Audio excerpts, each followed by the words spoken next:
अस्सलामु अलैकुम वरहमतुल्लाहि वबरकातुहू। उम्मीद है कि आप लोग खैर आफियत से होंगे। मैं अल्लाह ताला से दुआ करता हूँ कि अल्लाह ताला आप लोगों को अपने हिफ्ज़ अमान में रखे।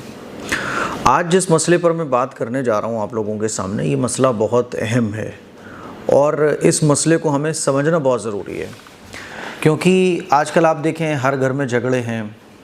वो भाई लोग जो बचपन से शादी होने तक बड़ी मोहब्बत के साथ रहते आए होते हैं, शादी हो जाती है और फिर प्रॉब्लम्स क्रिएट होना शुरू हो जाती हैं। इस हफ़्ते इस तरह के वाक़यात तकरीबन 4 या 5 मेरे पास आ चुके हैं, जिसमें ये पूछा जा रहा है कि भाइयों के बीच झगड़ा हो गया तो शरीयत के मुताबिक इसका क्या हल है। ऐसे ही मेरे पास एक मसला ये पूछने को अब मिला कि 3 भाई जो आपस में बड़ी मोहब्बत से रहा करते थे, लेकिन क्या हुआ कि भाइयों में अनबन हो गई और एक भाई को ये लगने लगा कि जो छोटा भाई है वो अपनी बीवी पर बहुत ज़्यादा खर्च कर रहा है और उसकी बीवी तो बहुत हाई-फाई खर्चे कर रही है, बहुत पैसा उड़ाती है। तो इस वजह से एक गलतफ़हमी तीनों भाइयों में फैल गई और छोटे भाई को कारोबार से अलग करने पे झगड़ा शुरू हो गया। तो छोटा भाई जो अपने बड़े भाई की बहुत इज़्ज़त किया करता था, उसने अपने बड़े भाई की शान में बहुत बदतमीज़ी करी और ये मामला इतनी दूर तक पहुंच गया कि एक भाई ने इसी झगड़े की वजह से अपनी बीवी को 3 बार तलाक भी कह दिया। तो अब शरीयत का इसमें क्या मसला है, ये पूछा गया था। ऐसे ही एक फ़ैमिली के बारे में था मामला कि सारे भाई आपस में बहुत अच्छे से रहा करते थे, शादी हो गई, एक की शादी हुई, फिर दूसरे की शादी हुई। शादी के बाद फिर ये झगड़े शुरू हो गए कारोबार को लेकर और झगड़े इतने बड़े कि वो कारोबार के टुकड़े हो गए और आपस में दिलों के भी टुकड़े हो गए और उसके साथ साथ घर के भी टुकड़े हो गए और रिश्ते पूरे बिखर गए। अब इनके बच्चे इनसे नहीं मिलते, इनके बच्चे उनसे नहीं मिलते, एक ही घर में रहते हैं लेकिन पार्टीशन है, पूरा अलहदगी है, बोलचाल बहुत ना के बराबर है और दिलों के अंदर बहुत दूरी पैदा हो गई। तो ऐसा क्यों होता है, इसका हल क्या है? तो इस सिलसिले में देखें, मैं कुछ ज़रूरी बातें हैं इन्हीं टॉपिक से मुताल्लिक़, क्योंकि हर घर की कहानी है। देखो, शादी से पहले की ज़िंदगी अलग होती है, शादी के बाद की ज़िंदगी अलग हो जाती है। शादी से पहले ज़िम्मेदारी नहीं होती है तो ख़र्चे की तरफ इतना ध्यान भी नहीं जाता है। बाज़ दफ़ा ऐसा होता है कि किसी फैमिली में सारे भाई बहुत अच्छे से रह रहे चले आ रहे होते हैं, शादी हो जाती है, अब एक भाई ज़्यादा पैसे खींचना शुरू कर देता है क्योंकि उसके ऊपर ज़िम्मेदारी बढ़ गई। और अच्छा, हम लोगों का मिजाज भी है कि अच्छा, मिजाज क्या है, वो तो तबीयत में है। अल्लाह ने कुरान मजीद में भी बयान किया है, इन्नमा अम्वालुकुम व औलादुकुम फ़ितना, कि तुम्हारा माल तुम्हारी औलाद फ़ितना है। क्योंकि बीवी बच्चों की मोहब्बत जो है ना, ऐसी होती है कि इसमें इंसान हदों को पार कर देता है। इसीलिए तो अल्लाह ने फरमाया कि फ़ितना है। देखिए, बच्चों की वजह से आदमी जायज़ नाजायज़ की तमीज़ भूल जाता है, सही गलत का फ़र्क भूल जाता है। बीवी बच्चों की खातिर आदमी क्योंकि वो मोहब्बत है, बस है, वो इस मोहब्बत को एतदाल में हमें रखना चाहिए, वो तो है ही। लेकिन कुछ ज़रूरी बातें जो फैमिली मेम्बर्स हैं उनसे करना चाहता हूँ, जो घर के बड़े हैं उनसे करना चाहता हूँ। बड़े झगड़े जो आजकल सुनने को मिलते हैं वो कारोबार से रिलेटेड सुनने को मिलते हैं कि 4 भाई थे, वालिद साहब के साथ काम करते चले आ रहे थे। अब क्या हुआ कि 3 भाई तो पढ़ने चले गए बाहर, एक भाई वालिद साहब के साथ काम करता रहा, उसने सब कुछ किया, मेहनत की, सब कुछ किया। अब बाप का इंतकाल हो गया या बाप मौजूद हैं, अब शादी हो गई, अब मसले शुरू हुए। बड़ा वाला भाई कह रहा है मैंने सब कुछ किया है, कारोबार संभाला है, छोटे भाई बाकी सब तो पढ़ने चले गए थे बाहर। तो इस तरह के डिस्प्यूट्स घरों में बहुत कॉमन है। इस सिलसिले में अल्लाह के नबी सल्लल्लाहु अलैहि वसल्लम की जो गाइडलाइंस हैं, अल्लाह के नबी सल्लल्लाहु अलैहि वसल्लम ने जो नसीहतें फरमाई हैं, वो हमें समझने की हैं, ज़रूरत है। अल्लाह के नबी सल्लल्लाहु अलैहि वसल्लम ने इरशाद फरमाया कि देखो, भाइयों की तरह रहो लेकिन मामलात अजनबियों की तरह करो। अगर इसी एक हदीस पे हम अमल कर लें तो मैं समझता हूँ कि मसला ही ख़त्म हो जाएगा। जैसे कि मैंने अभी 3 वाक़यात बहुत शॉर्ट अंदाज में आप लोगों को सुनाए कि कारोबार का झगड़ा, बड़ा भाई या छोटा भाई या बीच का भाई अपनी बीवी बच्चों पे ज़्यादा खर्च कर रहा है, इस पे झगड़ा, ये मेरा है। छोटा वाला भाई कह रहा है बराबर में मिलना, बराबर से सबको मिलना चाहिए, बड़ा कह रहा है मैंने सब कुछ किया है, ये झगड़ा। बाप के इंतकाल के बाद प्रॉपर्टी का झगड़ा कि ये मेरे नाम में है तो मेरी होगी, ज़्यादा नाम में जिसके वो कह रहा है ये तो मेरे दम पे है। ये तमाम के तमाम झगड़े, फिर शादी के बाद के अलग झगड़े, इन तमाम का हल मैं आप लोगों के सामने रखना चाह रहा हूँ। देखिए, पहली बात तो ये कि आप बिज़नेस कर रहे हो, मान लीजिए 3 भाई मिलकर बिज़नेस करते चले आ रहे थे, एक भाई की शादी हो गई, फिर दूसरे की शादी हो गई, तीसरे की शादी हो गई। आप बिज़नेस शुरू कर रहे हो या शुरू कर चुके हो, या आपका बिज़नेस ठीक भी चल रहा हो, तब भी ये बात ज़रूरी है समझने की कि देखो शादियां होनी है, शादी के बाद जिम्मेदारी बढ़ती है। किसी भाई के खर्चे ज़्यादा होंगे, किसी के कम होंगे। मान लीजिए किसी की बीवी बच्चे बीमार ज़्यादा रहते हैं तो उसके खर्चे ज़्यादा होंगे, किसी को अपने बीवी बच्चों को घुमाने फिराने का शौक़ है तो उसके खर्चे ज़्यादा होंगे। अब होता क्या है जनरली कि कोई एक कारोबार होता है तो उसमें से जो जिसका मन होता है वो उतने पैसे निकाल के रखता रहता है, और बाकी के जो लोग आपस में सभी के दिलों में ये रहता है कि देखो उसने इतने ज़्यादा निकाले, उसने इतने ज़्यादा निकाले, लेकिन क्या होता है कह नहीं पाते हैं कि भाई झगड़ा होगा। इसीलिए अल्लाह के नबी सल्लल्लाहु अलैहि वसल्लम ने ज़िंदगी गुजारने के लिए एक सबसे अहम उसूल बयान फरमाया कि देखो रहो भाइयों की तरह, लेकिन मामलात करो अजनबियों की तरह। अब क्या मतलब है इसका? इसका मतलब सीधा सा ये है कि आप कोई कारोबार कर रहे हों, कोई बिज़नेस कर रहे हों, आपस में 3 भाई काम कर रहे हैं या आप किसी के भी साथ कर रहे हो, ये क्लियर होना चाहिए कि इस कारोबार में से प्रॉफिट किसकी कितनी होगी। प्रॉफिट हुई 100%, 100 रुपये कमाए तो इन 100 रुपये में से 4 भाई हैं तो भाई सबका बराबर हिस्सा होगा। 25 रुपये तुम्हारे हो गए, 25 तुम्हारे हो गए, 25 तुम्हारे हो गए। बिल्कुल क्लियर, साफ़ सुथरा। ये नहीं होना चाहिए कि एक तो आके 30 रुपये निकाल के ले गया, एक बेचारा जो सबसे कमज़ोर था वो 10 रुपये ले जा पाया, और एक आया वो 60 रुपये निकाल के ले गया, एक के हाथ में 20 रुपये लगे।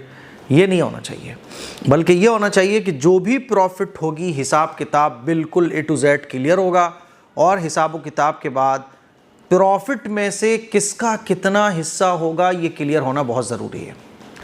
आम तौर पर झगड़ों की सबसे बड़ी वजह ये होती है कि हम इन चीज़ों को क्लियर नहीं करते हैं। 3 भाइयों ने मिलकर, 2 भाइयों ने मिलकर बिजनेस शुरू किया, ये क्लियर नहीं है उसमें, यानी टर्म्स एंड कंडीशन सारी क्लियर करो, और इसमें बुरा मानने वाली कोई बात नहीं है। भाई को समझाओ कि भाई देखो हम लोग भाई हैं, लेकिन ये आपस के जो मामलात है बिल्कुल साफ़ सुथरे होना चाहिए। अल्लाह ताला ने भी कुरान मजीद में इरशाद फरमाया, या अय्युहल्लज़ीना आमनू तक़ुल्लाह वक़ूलू क़ौलन सदीदा, ईमान वालों अल्लाह से डरो और सीधी सीधी बात करो, साफ़ सुथरी बात करो। दिलों में मैल बाकी नहीं रहेगा, नफ़रतें बाकी नहीं रहेंगी, लड़ाई झगड़े आपस में पैदा नहीं होंगे। बात समझ आ रही है? कई ऐसे वाक़यात मुझे सुनने को मिलते हैं, आप सब लोग जानते हैं, मुझे ये वाक़यात तक रिपीट करने की ज़रूरत नहीं है, आप सब लोग इन चीज़ों से वाकिफ़ हैं। तो पहली चीज़ क्या करनी है कि जितनी भी आपस के मामलात में लेन देन में जहाँ भी प्रॉब्लम आ सकती है, और सबसे बड़ी प्रॉब्लम होती है कि भाई प्रॉफिट होगी तो किसका कितना हिस्सा होगा, ये क्लियर करो। इससे मतलब नहीं कि किसकी मेहनत ज़्यादा है, आपस में क्लियर करो कि भाई मैं मेहनत ज़्यादा करूँगा तो मेरा हिस्सा इतना होगा, तो इंशाल्लाह कभी कोई प्रॉब्लम नहीं होगी। आप बीवी के ऊपर कितना भी खर्च करोगे, दूसरे वाले भाई को कोई प्रॉब्लम नहीं होगी। दूसरा वाला भाई गरीब हो, पहला वाला भाई अमीर हो, फिर तो कोई मसला ही नहीं है ना भाई। ये परसेंटेज तय है, इस प्रॉफिट में से इतना हिस्सा तुम्हारा, इतना हिस्सा तुम्हारा। फिजूल खर्ची तुम करो, तुम गरीब हो तो हम क्या कर सकते हैं। एक भाई फिजूल खर्ची नहीं कर रहा है, जोड़ के चल रहा है, वो अमीर है, वो मैनेज करके चल रहा है, बैलेंस बना के चल रहा है, तो कभी भी झगड़े नहीं होंगे। पहली बात तो मैं ये कहना चाहूँगा। अच्छा, वालिद साहब के अंडर में काम कर रहे हो, मान लीजिए वालिद साहब का बिजनेस है, उस वालिद साहब के साथ मिलकर सारे भाई काम करते हैं, तो वालिद को चाहिए, वालिद को क्या चाहिए, अल्लाह के नबी के इरशाद कि ये चीज़ें तय होना चाहिए कि कौन सी चीज़ किसकी है। मान लीजिए एक ज़मीन वालिद साहब ख़रीद रहे हैं, अब वो ज़मीन चलो भाई ये वाली ज़मीन इस बेटे के नाम में कर दो, तो ये नाम में करना कैसा है, ये नाम में सिर्फ कागजी नाम में हो रही है या हमेशा अब इसी की हो जाएगी, ये तमाम चीज़ें क्लियर होना चाहिए। इस्लाम ये कहता है कि ये तमाम चीज़ें क्लियर हों कि भाई ये ज़मीन फ़ुला के नाम में की गई, तो बाज़ दफ़ा क्या होता है टैक्सेस वगैरह से बचने के लिए या गवर्नमेंट की तरफ से जो सहूलतें मिल रही होती हैं, एक ही आदमी के नाम में सारी चीज़ें होंगी तो टैक्स ज़्यादा लगेगा, तो उन तमाम चीज़ों को मैनेज करने के लिए सब किया जाता है कि एक ज़मीन इसके नाम में हो गई, किसके नाम में हो गई, तो ये नाम में हो रही है, कैसे हो रही है, अब इसी की हो गई हमेशा या ये रहेगी बाप की, सिर्फ डॉक्यूमेंटेशन के एतबार से नाम इसका दर्ज हो गया इस बेटे का, ये क्लियर होना चाहिए। क्या होता है, बाप का इंतकाल हो गया, अब बाप के इंतकाल के बाद भाइयों में झगड़े चलते हैं। किसी के नाम में 2 प्लॉट हो गए थे, वो कहता है बाप ने मुझे दिए, ये तो मेरे, वो कब्जा जमा के बैठा हुआ है, और शादी के बाद तो ये मसले और क्रिटिकल हो जाते हैं क्योंकि फिर उधर बीवियाँ भड़का रही होती हैं। समझ रहे हो मेरी बात को? तो वालिद को चाहिए कि जो बेटा आपके साथ काम में लगा हुआ है, तो आप पहले ये तय करो कि बेटा तुम्हारी तनख्वाह ये रहेगी, समझ रहे हो, तनख्वाह तुम्हारी ये रहेगी, तो हमारे साथ काम कर रहे हो, 20,000 रुपये महीना हम तुम्हें देंगे, और महीना होते ही 20,000 रुपये अपने बेटे को दो, लो बेटा ये 20,000 रुपये तुम्हारे, मामला क्लियर। क्योंकि मामलात की सफाई, चाहे बाप के साथ आप काम कर रहे हो, भाइयों के साथ काम कर रहे हो, रिश्तेदारों के साथ काम कर रहे हो, मामलात की सफाई होना बहुत ज़रूरी है। समझ रहे हो, मामलात की सफाई बहुत ज़रूरी है, क्योंकि माली लेन देन की वजह से ही झगड़े जन्म लेते हैं। माली मामलात, आपस का लेन देन, ये हमारा क्लियर नहीं होता तो फिर प्रॉब्लम्स क्रिएट होती हैं, झगड़े क्रिएट होते हैं, लड़ाई झगड़े होते हैं, कोर्ट कचहरी तक मामले पहुंच जाते हैं। इसीलिए पहली फुर्सत में ये चीज़ करना है आप लोगों को। मैं तमाम फैमिली मेम्बर्स कहना चाहूँगा, कितनी अच्छी आपकी अपनी औलाद के साथ बॉन्डिंग है, लेकिन ये क्लियर, अब तक क्लियर नहीं किया तो आप कर लो, क्योंकि शादी के बाद फिर प्रॉब्लम, जब बेटे के ऊपर जिम्मेदारी बढ़ेगी, एक बेटे की शादी होगी, जिम्मेदारी बढ़ेगी, तो फिर वो पैसा कहाँ से लेगा? आप तो उसको सैलरी नहीं दे रहे हो, वो अब्बा के कारोबार से ही पैसे निकालेगा। फिर दूसरा भाई, अभी तो चलो वो इग्नोर कर रहा है, उसकी जब शादी हो जाएगी वो बोलेगा 100 रुपये इसने लिए, मैं 200 लूँगा, मैं क्यों, मैं तो उससे ज़्यादा मेहनत कर रहा हूँ, क्योंकि हर आदमी ये समझता है कि मैं सबसे ज़्यादा मेहनत कर रहा हूँ। तो ये मामलात क्लियर होना बहुत ज़रूरी है, पहली चीज़। दूसरी चीज़ जो हमें हदीस से मिलती है, वो मिलती है कि अपनी बीवियों को बाहर के मामलात से टेंशन फ्री रखो। आपका बाहर ऑफिस का झगड़ा है, वो बाहर छोड़ के आ जाओ। आपका कारोबार का मसला है, वो बाहर छोड़ के आ जाओ। घर में जब आप आओ तो अपनी बीवी के साथ, ठीक है, डिस्कस करो। आप देखो, बीवियां, हर इंसान एक अलग मिजाज का होता है। कोई बीवी ऐसी होती है जो शौहर की परेशानी को समझती है और प्रॉब्लम्स को कम करने की कोशिश करती है ना, और बाहर के मसलों में वो टांग नहीं अड़ाती है, वो कहती है, तसल्ली देगी, वो अल्लाह से दुआएं भी करेगी, शौहर को समझाएगी भी, लेकिन कोई भी बात ऐसी नहीं बोलेगी कि जिससे आपस के ताल्लुकात, शौहर के अपने भाइयों के साथ, शौहर के अपने ऑफिस में बॉस के साथ या अपने ग्रुप के साथ, उसके ताल्लुकात बिगड़े ना। ताल्लुकात नहीं बिगड़ने देगी वो दुआएं करेगी, अच्छे मशवरे देगी, तसल्ली देगी। ऐसी अगर बीवी है तो बहुत अच्छी बात है, लेकिन नॉर्मल ऐसा होता नहीं है, जनरली ऐसा होता नहीं है। औरतों का जो मिजाज होता है वो क्या होता है कि देखो, औरत की तबीयत में अल्लाह ताला ने ये रखा है कि सब कुछ मेरे शौहर का हो, ये उसकी मोहब्बत की बात होती है। सब कुछ मेरे शौहर की मुट्ठी में हो, मेरा शौहर ज़्यादा पैसे कमाए, मेरे शौहर का बिज़नेस बहुत अच्छा चले, ये हर एक औरत की ख्वाहिश होती है। अब क्या होता है कि जब आदमी बाहर के झगड़ों को, या मान लीजिए घर का बिज़नेस है, उसके झगड़ों को अपने बीवी के साथ डिस्कस करता है ना, और बीवी का मिजाज वो होता है कि सब कुछ मेरे शौहर का हो, चलो हो वो भी कोई बात नहीं, लेकिन टेढ़ा मिजाज होता है, नेगेटिव मिजाज होता है, मतलब लड़ाई भड़के, ये वाला मिजाज होता है। तो फिर मैं आप लोगों से यही कहना चाहूँगा, बल्कि मैं वैसे भी ये कहना चाहूँगा कि अपने बाहर के मामलात के सिलसिले में आप अपनी फैमिली को बिल्कुल दूर रखो। अब इस तरह के झगड़े क्यों पैदा होते हैं कि बीवियाँ इंटरफेयर कर रही हैं, बीवियाँ निकल के लड़ने के लिए आ रही हैं कि अरे मेरा शौहर तो सबसे ज़्यादा मेहनत करता है, अरे मेरे शौहर का तुम लोग हक मार रहे हो, और आगे बढ़ रही हैं। मैंने कई ऐसी फैमिलीज़ में औरतों को, बीवियों को आगे लड़ता हुआ देखा है।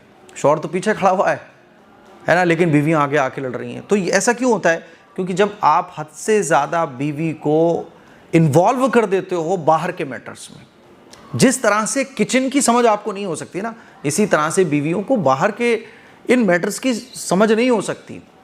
जो चीज़ कॉन्वर्सेशन से, डिस्कशन से हल हो सकती है, बीवी उसको फाइट से हल करने की कोशिश करेगी। औरतों के अंदर तहम्मुल नहीं होता, समझ रहे हो? ख़ास तौर पे अपने शौहर के सिलसिले में उनको मतलब नहीं होता कि क्या सही है क्या गलत है, मेरा शौहर ठीक है, और ये उनकी काबिल तारीफ़ सिफत है। उनके हक़ में अल्लाह ताला ने यही अच्छा रखा है। एक सॉफ्टवेयर जो उनके अंदर इंस्टॉल किया गया है वो बेहतर है, लेकिन आप उसका मिसयूज़ कर रहे हो ना, बाहर के मैटर्स ला के आप उनको दे रहे हो। तो अपने घरवाली को बाहर के मैटर्स से बिल्कुल दूर रखो। 4 भाई हो आप, ये पहले से तय कर लो कि भाई हमारे बीच कोई भी प्रॉब्लम होगी हम अपनी बीवियों तक नहीं पहुंचने देंगे। यानी बीवी को ये पता नहीं चलना चाहिए कि हमारे दिलों में फ़र्क आ गया है। उसूल बनाओ ज़िंदगी गुजारने के, उसूल बनाओ कि भाई हमारा उसूल ये रहेगा, इस उसूल पे हम लोग काम करेंगे, हमारे आपस के मैटर्स को हम सुलझाने की कोशिश करेंगे। कुछ भी हो जाएगा, अनबन भी हो जाएगी, लेकिन ये झगड़े सिर्फ हमारे तक रहेंगे, बस ये झगड़े तक रहेंगे, घर तक नहीं पहुँचेंगे। ये झगड़े काम के हैं, काम तक रहेंगे, घर तक नहीं पहुँचेंगे। इस बात की आप कोशिश करिए। तो दूसरी चीज़ है कि हम अपने घरवालियों को बाहर के झगड़ों से बिल्कुल दूर रखें। तीसरी बात, झगड़ों को जहाँ तक हो सके टेबल पर बैठकर, अपने बड़ों की निगरानी में बैठकर हल करने की कोशिश कीजिएगा। नफ़रतें आगे मत बढ़ने दीजिए, दुश्मनियों को आगे मत बढ़ने दीजिए। मान लीजिए दो भाइयों में झगड़ा हो गया, किसी को बड़ा बनाकर, जिस पे भी आप मुत्तफ़िक़ हो जाएं, किसी को बड़ा बनाकर और ये तय कर लीजिए, यकीन करके उसके ऊपर ये फ़ैसला कर लीजिए कि ये हमारे बड़े हैं, ये जो फ़ैसला करेंगे, आपको अम्मी से मोहब्बत है, अम्मी को बड़ा बना लीजिए, अब्बा से मोहब्बत है, अब्बा को बड़ा बना लीजिए, किसी मौलाना साहब से मोहब्बत है, उनको बड़ा बना लीजिए, या किसी भी आदमी जिस पे आप दोनों मुत्तफ़िक़ हो सकते हो, उनको बड़ा बना के अपने मैटर्स उनके सामने रखिए और कि भाई आप जो फ़ैसला कर दें उस पर हम मुत्तफ़िक़ हैं। फिर जो फ़ैसला हो जाए उसको मानिए और उसको मानने के बाद दिलों से नफ़रत को ख़त्म कीजिए। ऐसा ना हो कि वो मामला सॉल्व हो गया लेकिन उस मामले की बुनियाद पर जो नफ़रतें दिल में पैदा हुई हैं, अब उन नफ़रतों को लेके हम परवान चढ़ रहे हैं, तो क्या होगा कि दरवाज़ा भी अलग होगा, हमारे बच्चे दूसरों के बच्चों से भी मुलाकात नहीं करेंगे, एक घर में रहते हुए भी 4 सगे भाई ऐसे रह रहे होंगे जैसे कि दूसरे मुल्क में रह रहे हों, ना कोई बात है, ना कोई खैरियत है। तो ये तीसरी बड़ी चीज़ है। अल्लाह के नबी सल्लल्लाहु अलैहि वसल्लम ने इरशाद फरमाया कि झुक जाओ, झुकने वाले को अल्लाह इज़्ज़त अता फरमाता है। अल्लाह के नबी सल्लल्लाहु अलैहि वसल्लम ने इरशाद फरमाया कि जो शख्स हक़ पर रहते हुए झगड़े को छोड़ दे, मैं ज़मानत देता हूँ कि उसको जन्नत में घर मिलेगा। अल्लाह के नबी ने ये नहीं फरमाया कि गलती पर हो तो झगड़ा छोड़ दो, अल्लाह के नबी ने फरमाया हक़ पर हो, यानी तुम्हें पता है कि मैं सही हूँ, आपको पता है कि सामने वाला गलत है, उसके बाद भी आप झगड़े को छोड़ रहे हो कि नहीं यार झगड़ा ख़त्म करो। अल्लाह के नबी सल्लल्लाहु अलैहि वसल्लम ने कितनी बड़ी बात बयान फरमाई कि जो शख्स हक़ पर होते हुए झगड़े को छोड़ दे, जो झगड़े को ख़त्म करने की कोशिश करे, जो सुलह करने की कोशिश करे, अल्लाह ताला उसको ऊंचा मकाम अता फरमाता है। और रिश्तों को जोड़ने के लिए भाई झुकना पड़े तो झुक जाओ, झुकना पड़े तो झुक जाओ, झुकने से किसी की इज़्ज़त कम नहीं होती है। तो ये 3 चीज़ें हैं जो कुरान और हदीस से हमें मिलती हैं। नंबर 1 कि एक तो तमाम चीज़ें मामलात के सिलसिले में, कारोबार, लेन देन, पैसे के सिलसिले में सब क्लियर होना चाहिए कि किसका कितना है। दूसरा, फैमिली को आप बाहर के झगड़ों से बिल्कुल दूर रखो। तीसरा, कोई प्रॉब्लम हो जाए तो उसको बातचीत से, प्यार और मोहब्बत से हल करने की कोशिश करो। और हक़ पर रहते हुए अगर झगड़ा ख़त्म हो रहा है आपके हक़ छोड़ने की वजह से, तो उस हक़ को छोड़ दो। जैसे मिसाल के तौर पे 4 भाइयों के बीच में झगड़ा हुआ, 3 भाइयों के बीच में झगड़ा हुआ किसी प्रॉपर्टी को लेके, तो एक मेरे पास 3 या शायद 4 नौजवान मेरे पास आए अलग अलग कि हमारा ये प्रॉब्लम है, हम कह रहे हैं कि ये वाला हिस्सा हमारा है, वाला भाई कह रहा है ये हमारा है, और इस हिस्से को लेके घर के बड़ी प्रॉब्लम चल रही है कि ये हिस्सा किसका है। तो जो आता था मेरे पास मैं उनसे यही कहता था, अच्छा वो चारों भाई मुझसे मोहब्बत रखते थे, मेरे पास आते थे, मैं कहता था छोड़ दो, अल्लाह और देगा, छोड़ दो, ये मत पूछो मुझसे कि हक़, मैं कह रहा हूँ तुम्हारा हक़ है, लेकिन सुनो अल्लाह के नबी की हदीस। अल्लाह के नबी ने क्या बयान फरमाया कि जो हक़ पर रहते हुए झगड़ा छोड़ दे, छोड़ दो, मार दो दुनिया को लात, अल्लाह तुम्हें इतना देगा कि देखने वालों की आंखें फटी रह जाएंगी। छोड़ दो, मार दो लात, कह दो भाइयों से, लो भाई तुम रखो सब, मुझे नहीं चाहिए। समझ रहे हो? यानी और चारों भाइयों से, मैं 3 या 4 भाई थे, मैं कहता था सब छोड़ दो, अरे वो कोई ना ले, पड़ा रहे लावारिस, बिल्कुल दुनिया की मोहब्बत ऐसे निकाल दो कि नहीं अल्लाह मुझे और देगा। तो ये तमाम बातें जो समझाने का मेरा मकसद है वो यही है कि इन तमाम बातों को जब आप अमल करोगे तो इंशाल्लाह ज़िंदगी बड़ी सुकून में गुजरेगी। तो ये आपस के झगड़ों में जो 3 बड़ी वजह हैं वो मैंने आप लोगों के सामने रखी। उम्मीद है कि आपको अच्छे तरीके से मेरी बातें समझ आ गई होंगी। इस क्लिप को शेयर भी कीजिए, दूसरों तक पहुँचाइए। अस्सलामु अलैकुम व रहमतुल्लाहि व बरकातुहू।